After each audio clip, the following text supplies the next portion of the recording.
FSN Radio. It's all about what's next. Go to financialsurvivalnetwork.com and sign up for your free weekly newsletter. You'll also get 3 free reports. The Financial Survival Network. It's all about what's next. Welcome. You are listening and watching the Financial Survival Network. I'm Kerry Lutz. Well, you know that the country's a mess. The finances are a mess.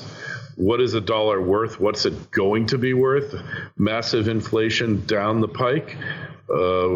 Reserve currency, universal cryptocurrency, all these things. Well, we want to get to the bottom of it. Our good friend George Gammon is with us now, coming from south of the border. And George, when we last spoke, you basically said we have global insolvency. Yeah. And yet we keep, it's kind of like you're in that hole.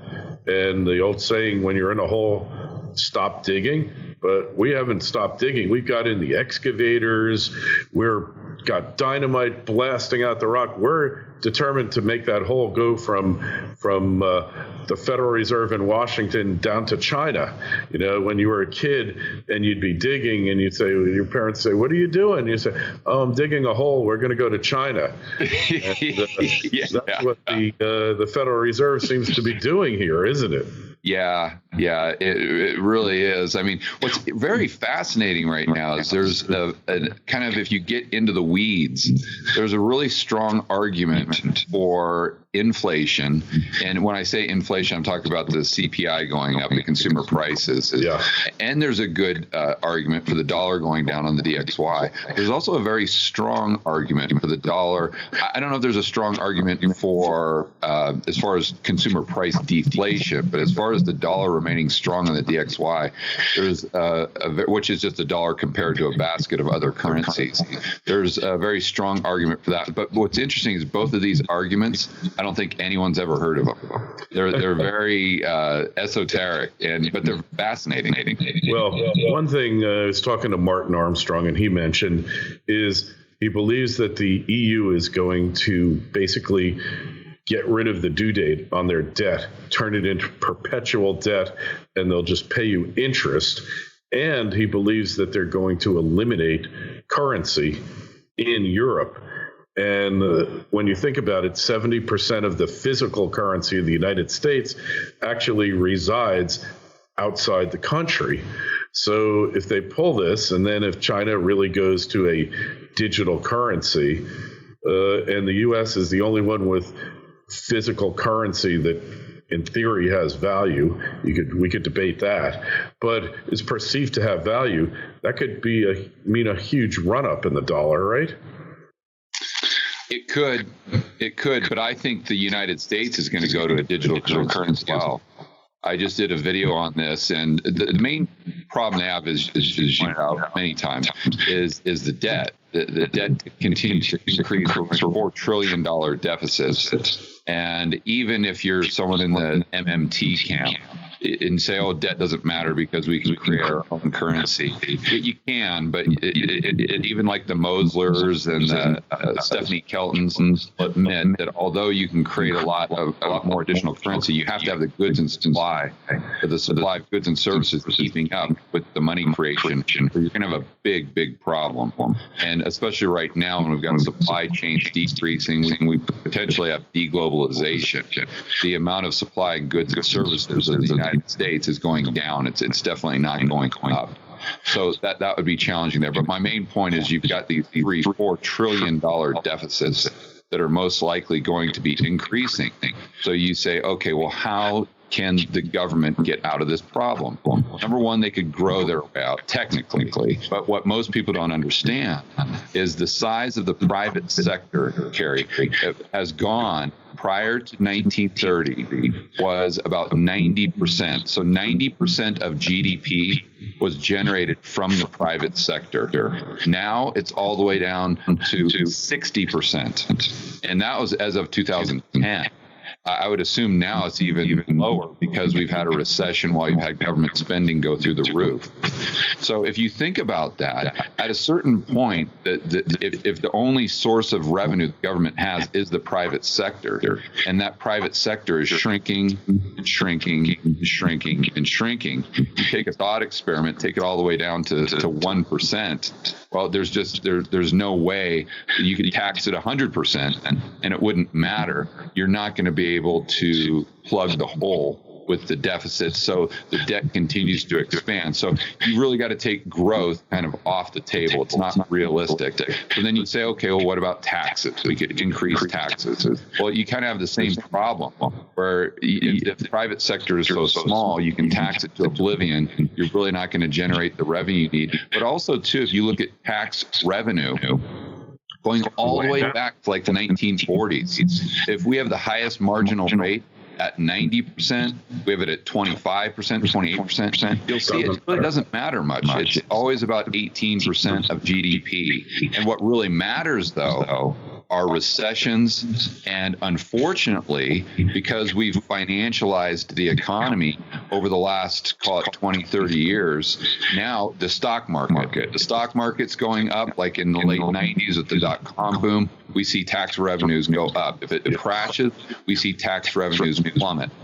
So it's not a really good source. It's not a dependable source by any stretch. So then you look at default. Well, okay, that's going to cause Armageddon, so we can't really go there. So the only other thing you have is inflation. So you say, okay, well, the government can create additional money supply. So can the Fed. They create base money. The Fed relies on the commercial banking system to actually increase M2, which is broad money supply in the real economy. That's what circulates. But what they can't control, Kerry, is the velocity. Right. So that's the speed at which the dollars circulate within the economy. But what I'm thinking about is especially now when we got all these stimulus packages, they talk about helicopter money, UBI, you name it. And I think, and I don't know, I'm not saying it's going to happen tomorrow, but at some point in time, I think the Fed or the government will come up with their own, let's call it an app.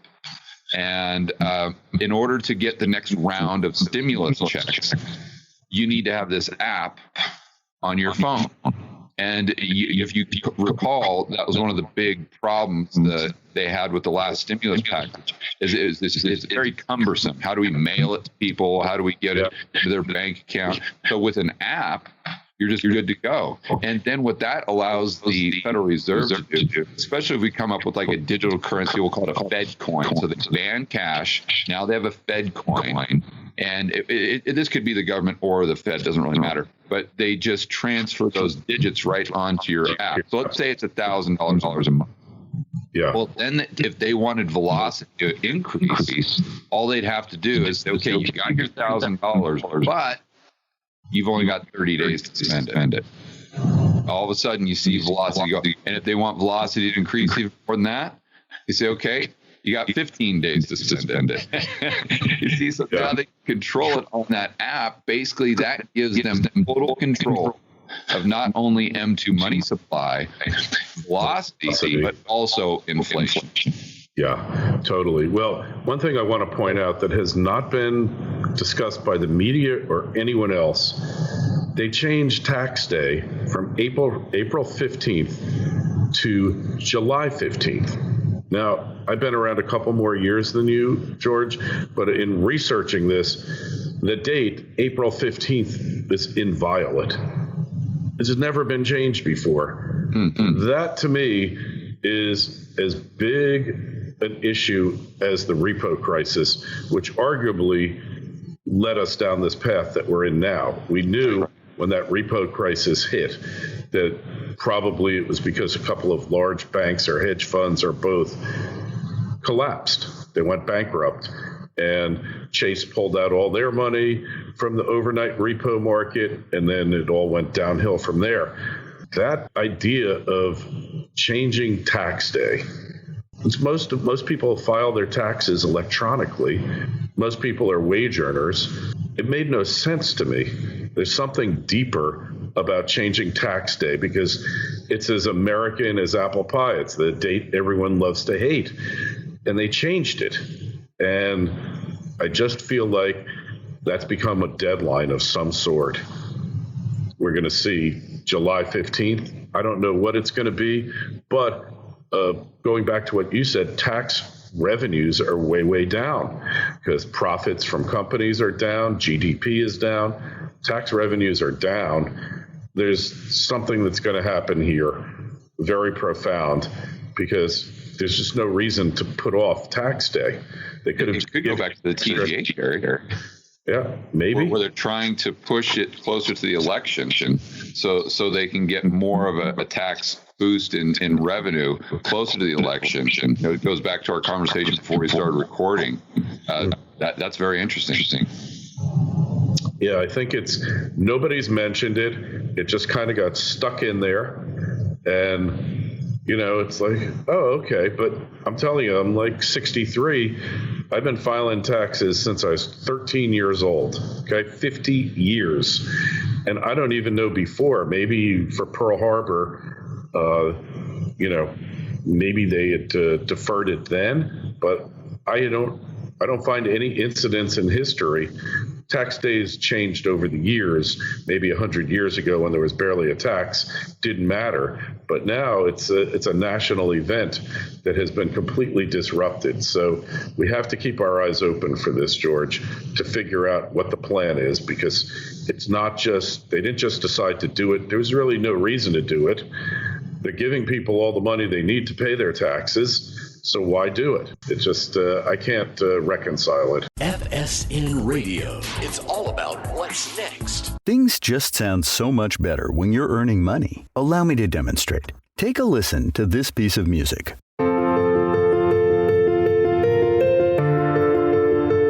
Sounds pretty good, right? Now, imagine you're a global project partner earning a passive income right now, doing exactly what you're doing at this moment. No selling, no recruiting clients, no administering a business after hours. Now, listen again. You're doing nothing differently, but you're earning a 100% guaranteed monthly income. The music just sounds better, doesn't it? Enjoy life more, knowing that your money is working even when you aren't. Visit www.mypassiveincome.life now. That's mypassiveincome.life. The Financial Survival Network. It's all about what's next. Yeah, it's a very interesting observation, and I haven't really thought through that. So I'm excited when we get done to kind of dig into that and see what's going on. Send me updates, send videos, whatever. I'll post them on financialsurvivalnetwork.com.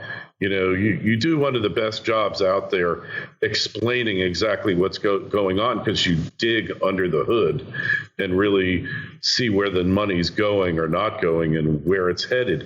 So what about the TGA, the Treasury General Account? Yeah. That's the government's bank account, effectively, right? It is, yes. And what's interesting is prior to 2008, it was in the commercial banking system. And why that's important is because it's going to get tough to explain, but they had a deposit account in the commercial banking system. Therefore, there were bank reserves to match it up. So what happened in 2008 when the Fed came in and said, okay, we need to start printing up all these bank reserves to buy treasuries to try to keep the long end of the yield curve down. They said, but the problem here, we're going to flood the system with bank reserves. That's not going to be good. So they went to the government and they said, listen, we'd appreciate it if you could take that your bank account basically and move it from the commercial banking system to the Federal Reserve. And this is where all of the commercial banks, most of the primary dealers and the banks, the Fed's umbrella, that's where they have their quote unquote bank account. So why that made a difference is because once the TGA was moved to the Fed. Now what happens is if you have bank reserves going from the commercial banking system to the TGA, now you're reducing the amount of bank reserves in the system.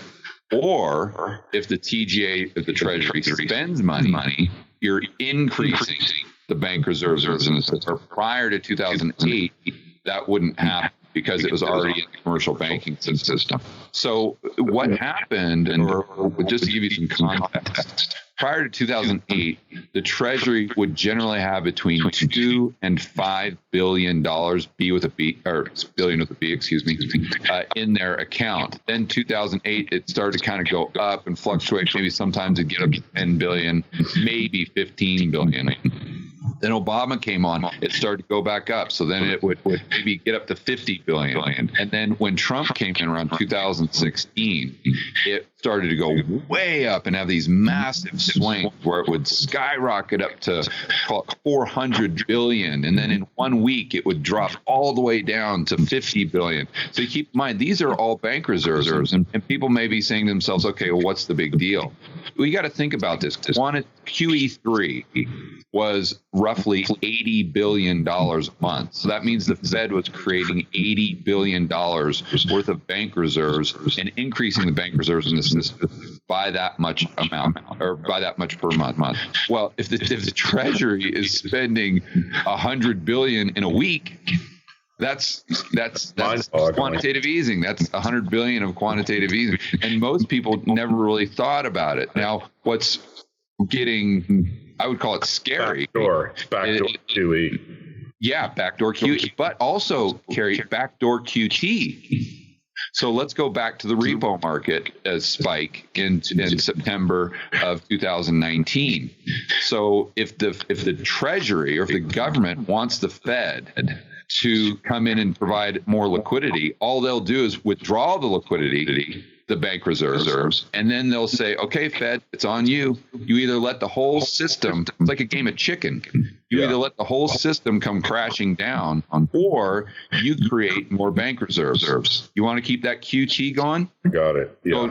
See, so it's this game of chicken back and forth. And so they force the Fed to come in and create all these bank and reverse QT and start doing QE again, just so they can start building this war chest, let's call it, of basically bank reserves. So now the TGA has got up to 1.6 trillion with a T. When prior to 2008, it never got above 5 billion. Where did it come from? Well, because it's just the way that they spend money. And just to make it super simple for your listeners or your viewers, I would say, let's say you rent an apartment or a house and you have to pay rent. But if you didn't pay rent for 4 months and then just paid it all 1 month, that's basically what they're doing, because the TGA collects tax revenue, but also it collects the revenue from the Treasury auctions. From the sales of Treasury debt. You got it. So they can sell all this debt. And even though the government has approved, let's say, $3 billion in stimulus, it's not like they've already spent it. So they can just kind of trickle out the stimulus a little, slush fund. It's a slush fund. Exactly.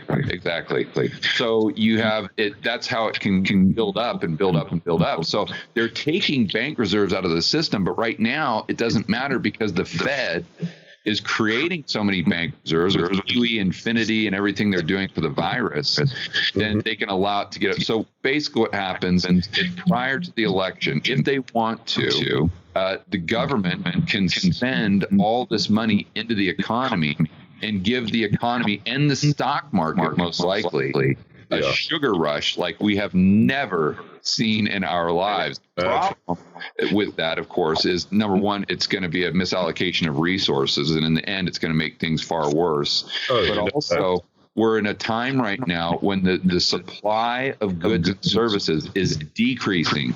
Therefore, you have this decreased supply of goods and services, this 1.6 trillion of M2 money supply that hits bam just like that. Boy, if you thought food prices have gone up over the last 2 months, just wait till you see what happens prior to the election. And here's another thing. I don't know if you caught this statistic.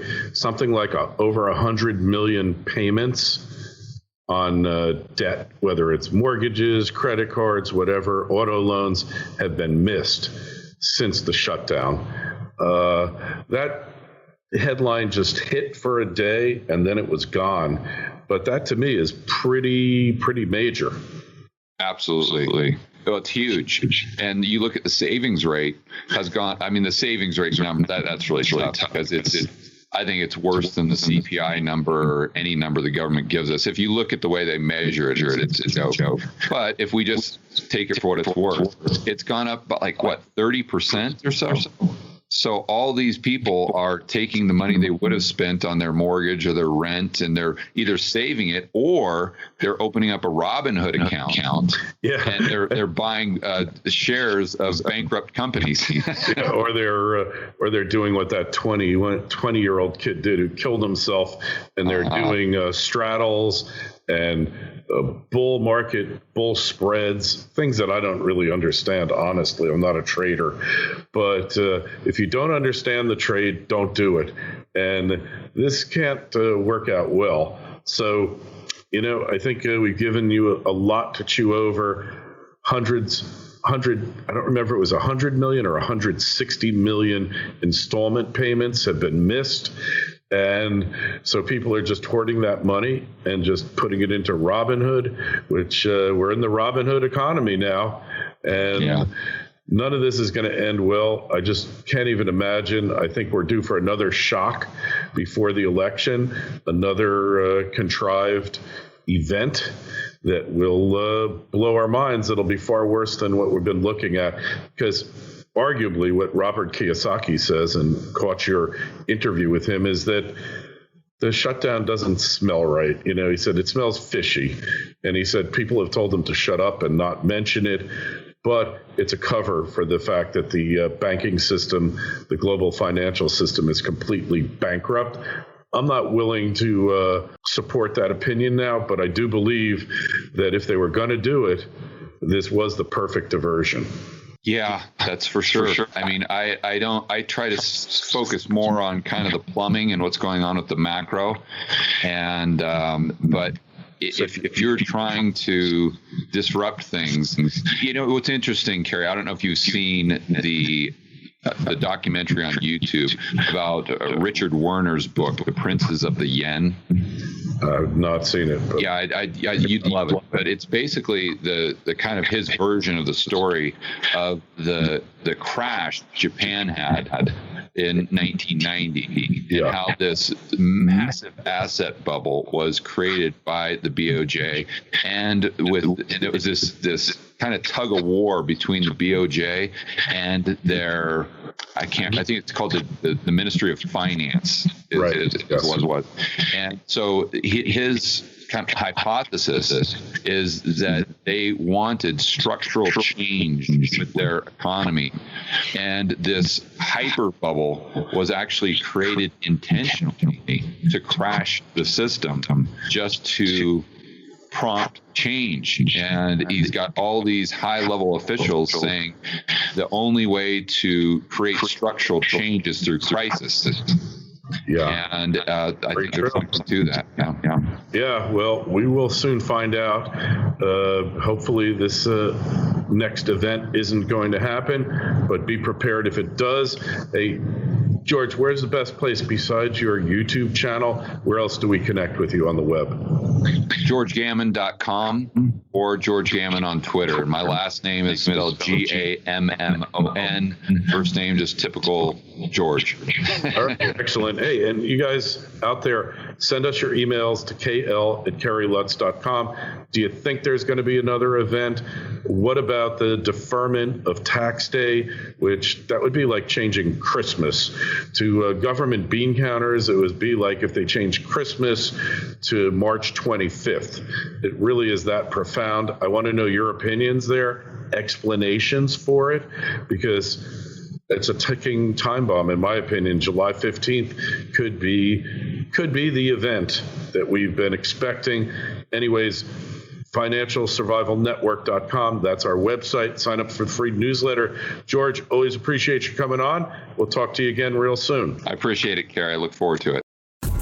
FSN Radio. It's all about what's next. Go to financialsurvivalnetwork.com and sign up for your free weekly newsletter. You'll also get 3 free reports. The Financial Survival Network. It's all about what's next.